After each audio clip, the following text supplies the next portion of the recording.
La luz angelmática, el despertar de la creatividad y la visión extraocular. Introducción.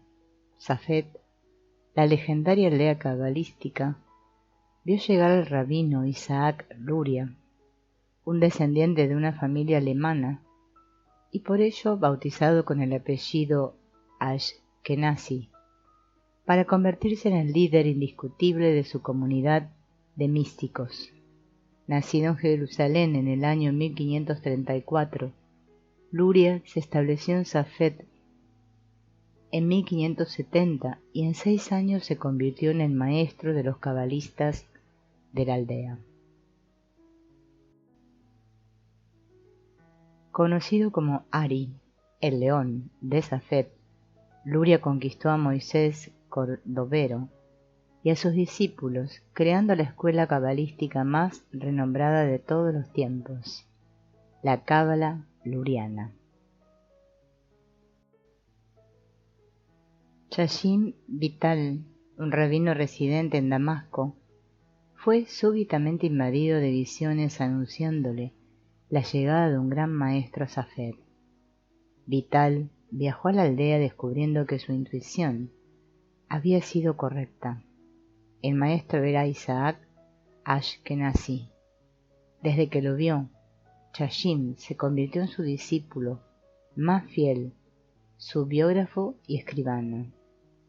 Safed fue hábitat de toda una comunidad cabalística dirigida por figuras grandiosas, tales como Salomón Alcabez, Yosef Caro, Yashim Vital, Moisés Cordovero y el propio Isaac Luria, todos ellos grandes rabinos, místicos y cabalistas. El origen teórico de Safed fue, sin embargo, un juez de la corte rabínica de Zaragoza, España, llamado Bahía ben Yosef ibn Pascuda, encargado de aplicar las leyes judías a las prácticas místicas durante la primera mitad del siglo XI. Influido por los sufís, Bahía introdujo un espíritu esotérico a la ética judía tradicional. Escribió un libro acerca de la dirección de los deberes del corazón. En él describe los pasos en el conocimiento de Dios por el hombre.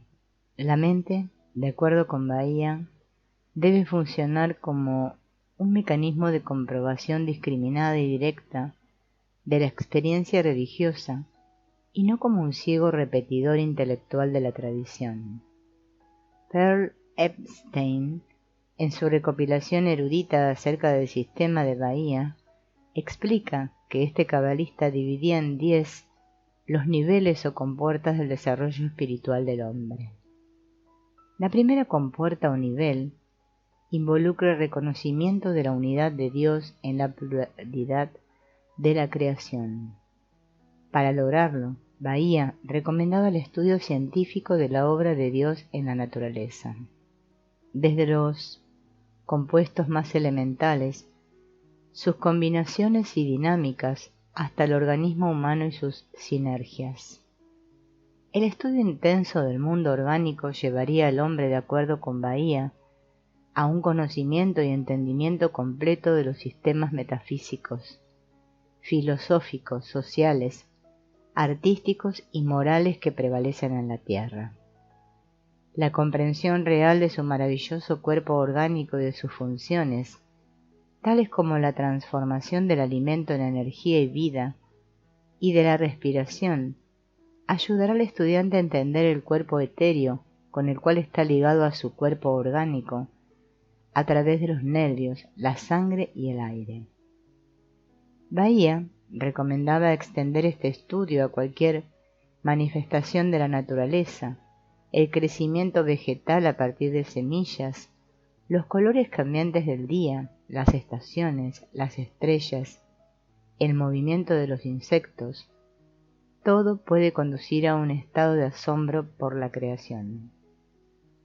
La segunda compuerta implica la capacidad de mantener un contacto y una observación adecuada de las reglas y leyes religiosas. En otras palabras, una relación ética con Dios.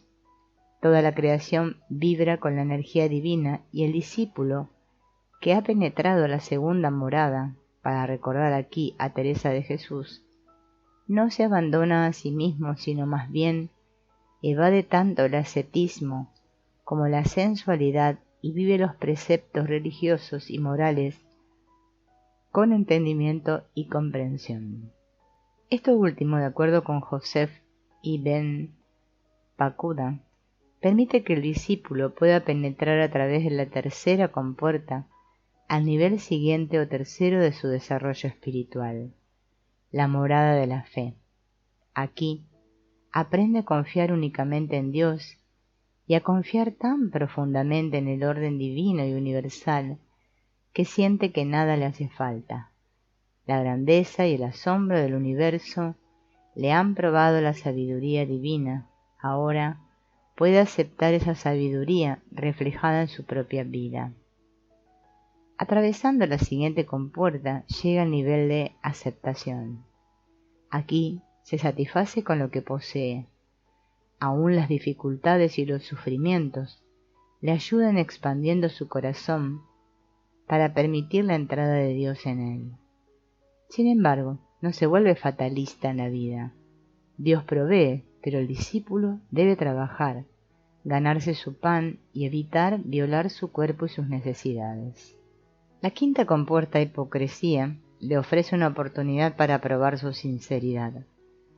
Más allá se encuentra el reino de la duda, el odio, la violencia y el nihilismo. Si logra mantener su fe tan duramente ganada, entonces el discípulo logrará atravesar la sexta compuerta, la humildad. Aquí, el místico se da cuenta que ya no es tan crítico de las gentes y que puede soportar insultos sin sentirse envenenado por ellos. Él y sus logros ya no forman una unidad. La casa, la esposa, los hijos existen fuera de él y poseen vida propia. En el séptimo nivel, el místico se encuentra con sus pecados previos y pasados. El arrepentimiento le permite confrontar sus acciones con honestidad y vaciar su corazón en la oración. Determinado a cambiar su conducta, confía y se da plenamente a Dios y ruega por ayuda para eliminar sus pecados. Bahía, como todos los místicos judíos, creía que la actualización de los estados internos, la concretización de estos, unifica el mundo físico con el espiritual. Este es un concepto judío básico. No puede existir progreso espiritual sin una conducta física concomitante. Por ello, decía Bahía, si uno se arrepiente en el interior, debe mostrar esa condición en su vida externa. Posponer una acción o dejar para mañana la eliminación de un error son inaceptables para el judaísmo. El arrepentimiento a la hora de la muerte es visto como un acto de muy bajo nivel para el judío. En la octava morada, el místico examina su alma. Aquí el peregrino debe purificarse hasta el grado de ver sin usar los ojos, oír sin oídos, hablar sin lengua, deducir sin usar la razón. La compuerta interna para llegar a este nivel se abre para aquellos que pueden separarse del mundo para recluirse en meditación. Aunque esto parece oponerse a la prohibición judaica del ascetismo, es sin embargo un nivel de la práctica mística que no pueden evadir los buscadores pertenecientes a ese pequeño grupo de seres cuyo deseo de ver a Dios excede su amor por su creación. Santos y profetas abundan y es a estos a los que Bahía quiere comunicar. Como los profetas bíblicos, algunos seres humanos serán impulsados a abandonar el mundo. Harán sus hogares en el desierto y en los bosques, vivirán como ermitaños y desearán solo ver a Dios. Los hombres más tradicionales buscarán permanecer en el mundo, participando de sus actividades, pero abandonarán todo lujo en sus vidas. La abstinencia es la novena compuerta. Esta será más o menos necesaria, según las condiciones y la naturaleza de la comunidad en la cual viva el hombre. Si se encuentra rodeado por hedonistas, un modo de vida ascético será esencial para hacer sobrevivir su conciencia. El sistema, delineado en los deberes del corazón, está designado para distanciar al hombre de su ego y para prepararlo para su encuentro eventual con Dios.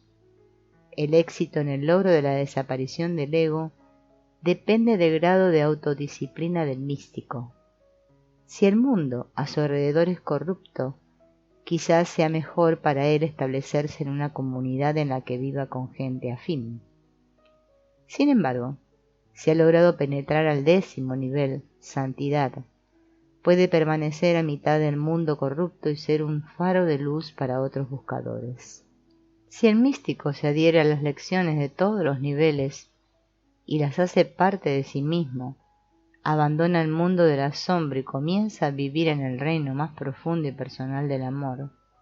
Aquí, su alma está tan sedienta de su propio origen que el peregrino es capaz de los mayores sacrificios, incluyendo su propia vida. Como el santo que, dormido a la mitad del desierto y despertado por un viajero que le pregunta si no teme a los leones y a las bestias salvajes que fácilmente podrían destrozarlo, contesta: debiera sentirme avergonzado de mi Dios si yo temiera a cualquier ser fuera de él. Safed fue creada 5 centurias después de la muerte de Bahía, Ben Yosef y Ben Pacuda, en la parte norte de Galilea, con el fin de cumplir sus enseñanzas. En la misma Zaragoza, que vieron nacer a Bahía, Abraham Ben Samuel Abulafia vio la luz en 1240. Epstein nos dice que su padre murió cuando el joven Abulafia cumplió los 18. La familia se mudó a Toledo y 2 años más tarde, Abulafia viajó a la Tierra Santa en busca de los remanentes de las 10 tribus perdidas de Israel, quienes, según rumores, vivían cerca del río mítico llamado Sambatión. Nunca pasó de Aco y de allí viajó a Grecia y se casó a los 10 años. Impulsado por la necesidad de encontrar un maestro, viajó a Italia, en donde leyó la Guía para los Descarriados de Maimónides y estudió con Hillel ben Samuel de Verona. A los 31 años vivía en Barcelona, cuando recibió el llamado profético. Encontró un comentario del Sefer Yetzirah, escrito por Baruch Togarmi, y se hizo discípulo de este. En 1273 es considerado un gran maestro cabalista e inventa un sistema de meditación basado en la transmutación del alfabeto hebreo llamado Tseruf. El rabinato lo considera un farsante, lo ataca y persigue. Visionario e idealista, después de una revelación en el año 1280, Abraham Abulafia se dirige a Roma para condenar al Papa Nicolás III por su antisemitismo. En unión de los sacerdotes cristianos, los rabinos romanos lo acusan ante el Papa y éste instantáneamente declara a Abulafia condenado a morir quemado en la hoguera. Antes de que pudiera entrar a Roma, Abulafia fue atrapado. Mientras se preparaba la hoguera para la mañana siguiente, Abulafia permaneció meditando toda la noche a unos pocos kilómetros de Roma. Era la noche de Rosh Hashanah, el nuevo año judío. A la mañana siguiente y al entrar a Roma, Abulafia fue informado que el Papa había muerto durante la noche. Convencidos de que había sido un milagro realizado por él, Abulafia fue encarcelado en una prisión franciscana, pero liberado 28 días después. Abulafia creó toda una escuela cabalística basada en prácticas de meditación muy complejas. De todos los místicos judíos, Abulafia es el más parecido a los maestros zen. Contrario a cualquier estructura limitante, Abulafia deja discípulos geniales como el rabino Isaac de Akko e indirectamente Moisés Cordovero. Safed, por lo tanto, también incorporó a Abraham Abulafia junto con toda la cadena cabalística que lo sobrevivió. En la actualidad, una nueva Safed está siendo establecida en México. La Safed original ya no es una comunidad cabalística. Viven en la aldea artistas renombrados, quienes crean arte y viven de sus creaciones. Lo que sin embargo sobrevive de la vieja Safed es un sentimiento, la luz angelmática. La luz angelmática. En la madrugada, el sonido de unas trompetas metálicas, acompañando una marcha militar, se repetía como la rueda de un molino, traspasándome una y otra vez sin conciencia ni control, oliendo a azufre, aluminio y plata. Dentro del sueño me desperté y de pronto, encima de mi sentimiento, se oyó un zumbido que poco a poco se convirtió en alarma metálicamente ondulante, repiqueteando golpes de campana diminuta, despidiendo punzadas de mazo ahulado, zumbando, zumbando. La membrana entre dos mundos se entreabrió y la campana se convirtió en vuelo y el vuelo en mosca. La marcha se había repetido como si alguien al hacerla tocar hubiese querido obtener mi locura.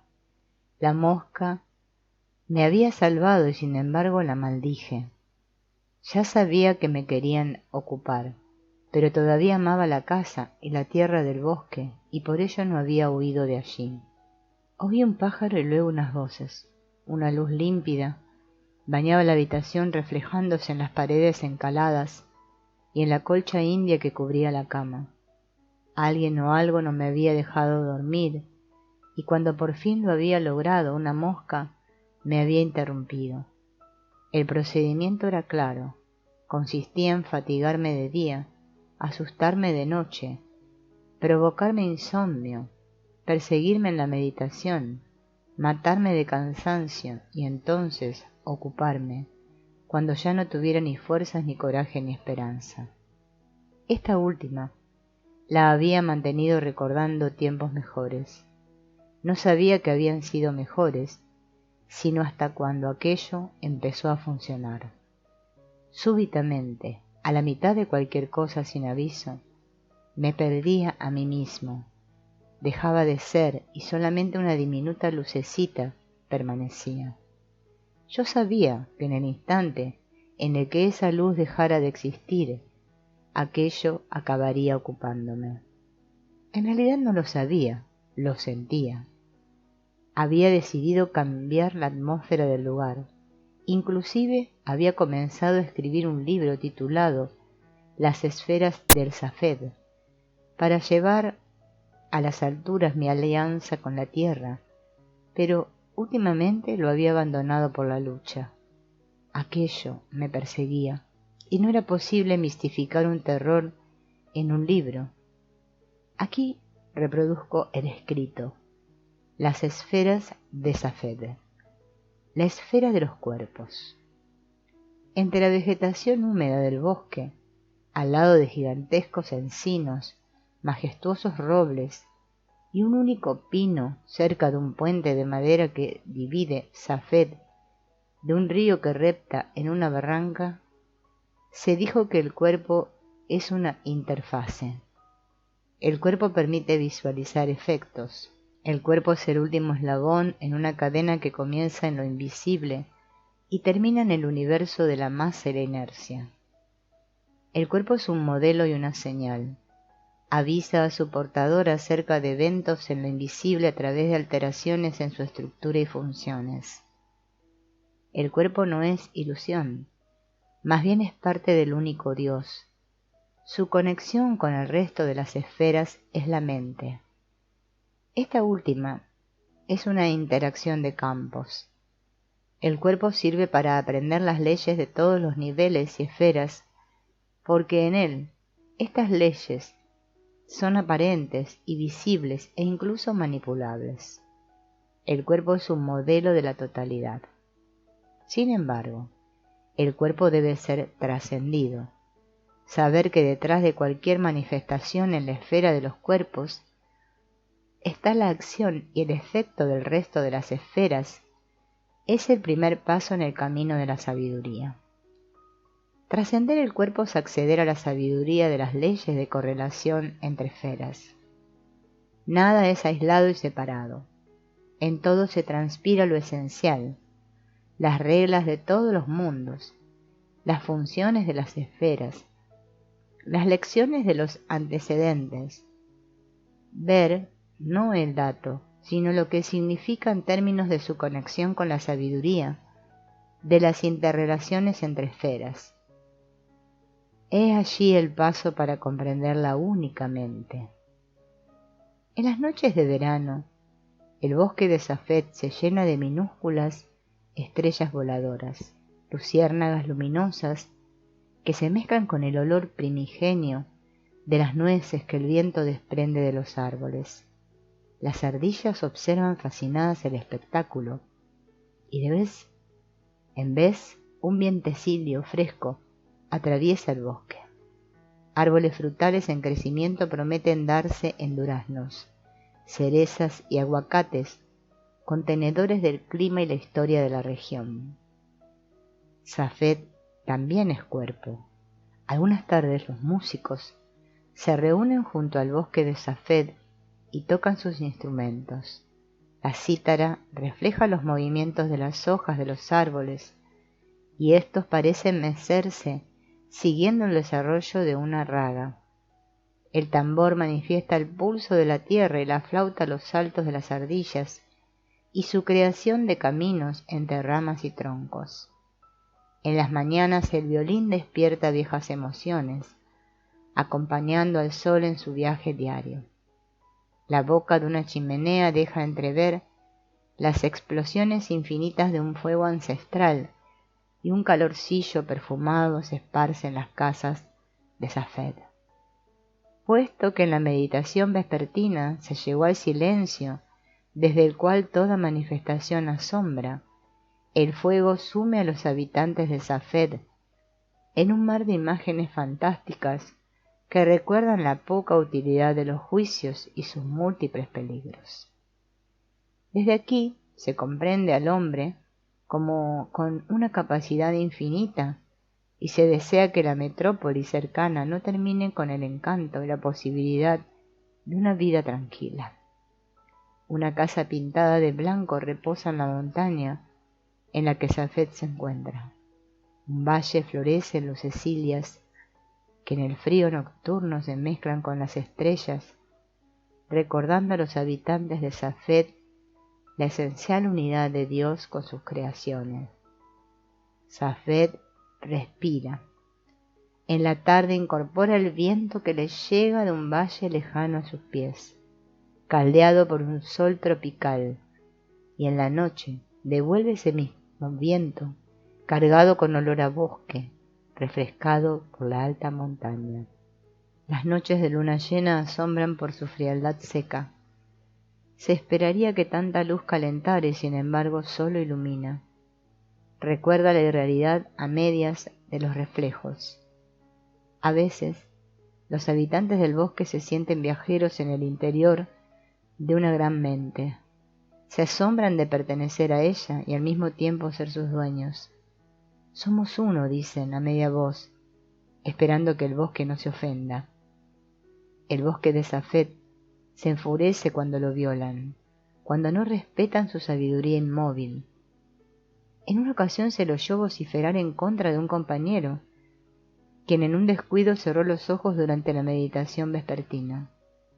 Al bosque no le gustan las ilusiones y aborrece los engaños de las mentes soñadoras. Se rebela en contra de quien busca salidas, refugios o alternativas impropias de la objetiva realidad. Es consciente, sin embargo, de las necesarias transformaciones que la realidad sufre para hacerse visible. Por eso mismo se enoja con quienes no saben apreciar el prodigio de lo que es y se pierden en transformaciones y alternativas necesariamente temporales y finitas. Tanto desperdicio para nada, parecen decir el roble y los encinos orgullosos de su altura y verticalidad. Las ardillas, mientras tanto, siguen trazando caminos en el cielo, preocupadas por la resistencia de las ramas y el sabor de las nueces.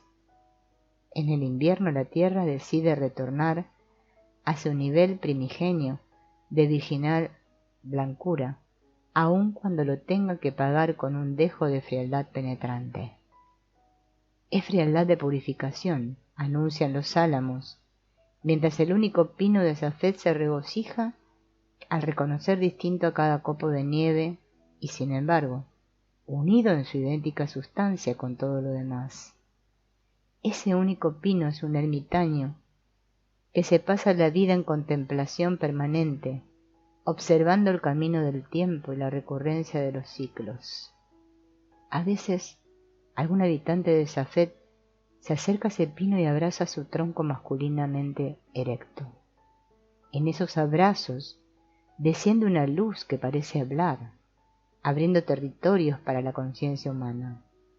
Cuando eso sucede, Safed se unifica en un asombro expectante, y todos sus habitantes reciben los mensajes, algunos en sueños, otros en vigilia, y la mayoría fuera de sus cuerpos.